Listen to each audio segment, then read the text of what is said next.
Hi guys, welcome back to the channel. Happy New Year, by the way. So it's been a little while since I've uploaded any videos, and apologies for leaving you on a bit of a cliffhanger in the last video.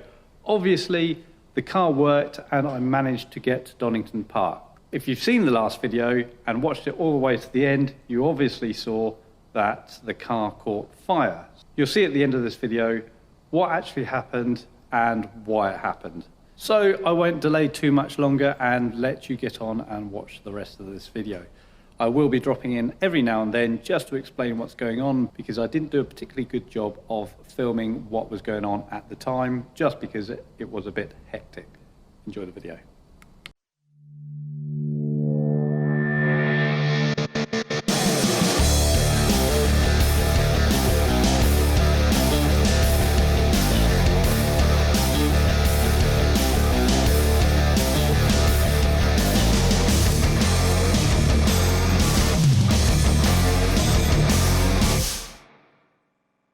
Good morning YouTube. So it's a Wednesday morning, Wednesday the 24th, and we are going to Donington Park. In fact, we've just arrived.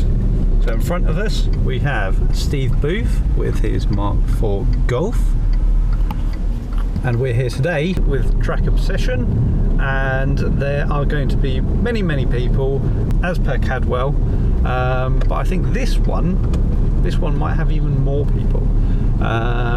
Completely sold out day. So just on the way to the pits, I'm going to get offloaded and I'll catch up with you in a bit.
Over the moon.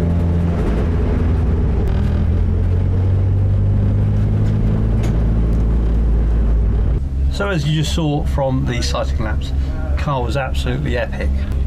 The gearbox was brilliant and the diff felt really good. What am I doing now? Look at this. So basically I've got to fit the AFR gauge in there. I'm going to see if I can fit the EGT as well, because Cadwell, the AFR gauge died, and whilst I'm back here, EGT gauge is in and so is the sensor, so it shouldn't be too much work for me to get that done. But yeah, bit of a mess. I knew I had to do this, so I'm not upset that I'm going to be losing an hour of track time, but at least I'm here, and there'll still be plenty of track time later today, so I best crack on.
So it's lunchtime and I've managed to get one session in. There's been quite a few red flags, so I don't think I've missed a huge amount of track time, but car's fitting a little bit off. I'm going to go through the logs and see if I can find what the issue is. But other than that, it seems to be going okay. I just need to get a bit more seat time in it with the box and diff. So yeah, I'll see what happens after lunch. It's all good.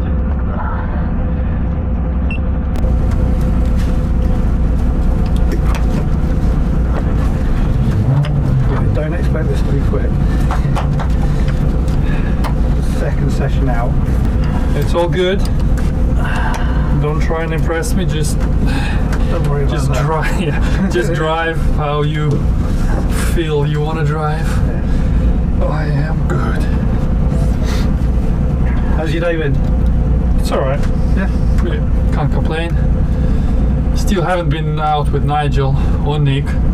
No. Or Jamie, but at least you, because you're definitely on my to-do list. To-do list. You're gonna film this lap, yeah? Yeah, I'm gonna film it. Okay. I just saw that. Yeah. Here we go. All right, so I am in the RW. No, what was the name of your channel? Rear-wheel drive. Rear-wheel drive. Rear-wheel Saudi. Yeah. Andy Ponting. Yeah, the channel's actually just Andy Ponting. Andy Ponting, is it? Yeah. It's the Instagram. Instagram is rear-wheel drive _ Saudi. Anyways, last time at Cadwell, guys, I did talk about this car briefly, but never had a chance to actually go in it. So we'll see what's what. Cold tyres and a bit of gravel at turn 1. Right.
Like it's I don't know what it is. Underfueling. Laptop's in there taking a log. We'll have a look.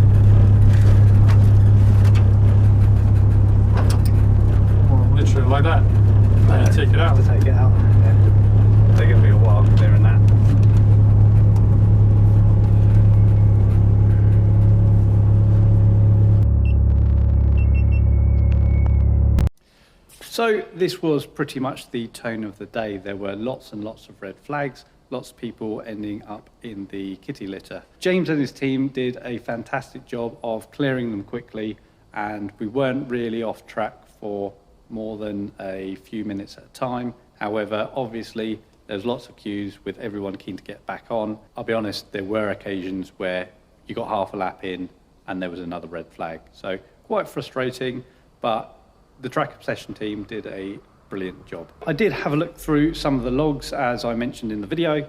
I went through and the car seemed a little bit lean in a few places, and I wasn't entirely sure why. So all I did was add 5% fuel and I went back out. This is what happened.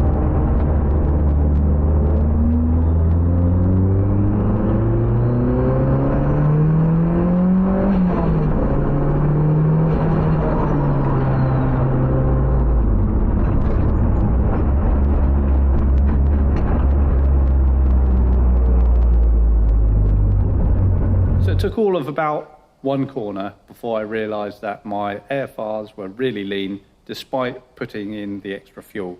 So I came back into the pits, had a quick look. What had actually happened is the fuel pressure regulator bracket had snapped clean off, and it had pulled the boost reference straight off of the throttle body, meaning that I only had 3 bar of fuel pressure even when I was in boost. So that's the reason.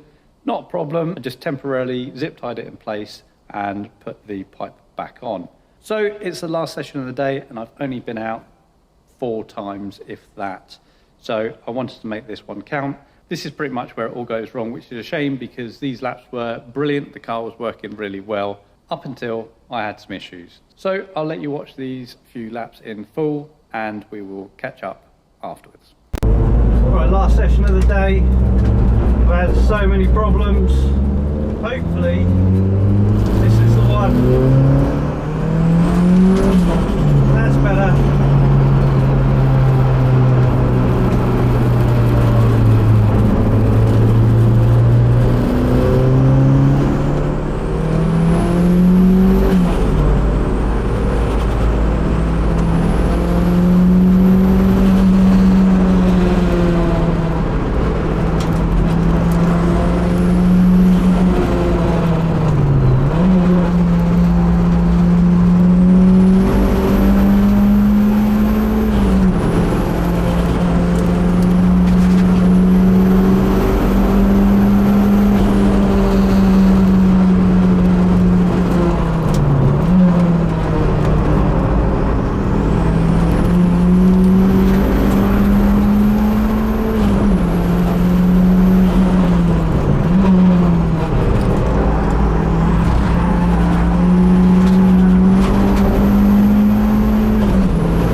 Well, last test of the day, that'll do.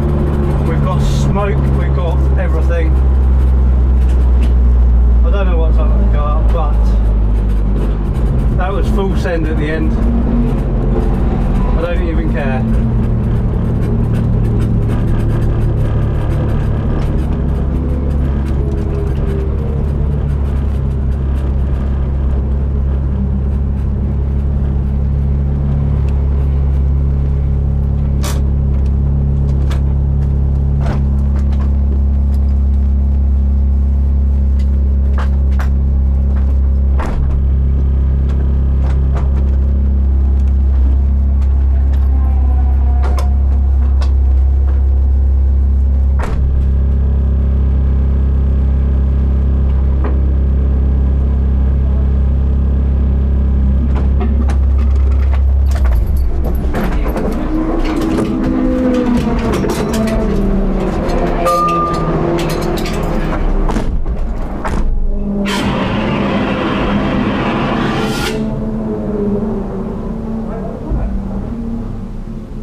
So whilst I was out on track, I noticed the AFRs had gone through the roof again. I expected this was because the reference line had come off the fuel pressure regulator again, which it had. Now, because this was the last track day of the year for me, and because we were only a few minutes away from the end of the day, I wanted to keep the car out on track and see the checkered flag. However, you'll have seen in the video that the rear end was moving around quite a lot under braking, and once when I was coming around the corner when it was only partially loaded. So something didn't feel right to me, and I thought I'd bring the car straight into the pits. And boy, I'm glad that I did. Obviously, you've just seen that the car was on fire. Now, what caused that fire? The engine recently has been breathing quite heavily. For a number of years, one of the cylinders is fairly low on compression, so I know the engine is on its way out. Now, I expect this is causing some crankcase pressure issues, and what had actually happened was one of the cam seals had either walked out or it's been pushed out by crankcase pressure. What this led to was oil getting onto the cam belt, and that was spraying a fine mist of oil all over the engine. With the AFRs so high, the exhaust and turbo were glowing red hot, and this caused the ignition and started the fire. Fortunately, I had an extinguisher to hand and it went out quite quickly. I did douse it with water just to cool everything off and make sure that it wouldn't reignite. I think I was extremely fortunate because nothing has actually burnt in the engine bay. It must have just been the oil burning off of hard surfaces like the bulkhead and the turbo and the head. Once it had cooled down, the car fired up straight away and I was able to drive it onto the trailer at the end of the day. The Audi is back in the garage, and this will be the focus of 2022. I really want to get the car finished and out on track this year. There's lots of things to do, so there'll be plenty of content coming up. I've already done a few things over the Christmas break, which I will update you on very soon. But for now, I hope you've enjoyed the video. If you have, please like and subscribe if you've not already done so. If you do have any questions, please put them down in the comments below and I will do my best to get back to you. See you later.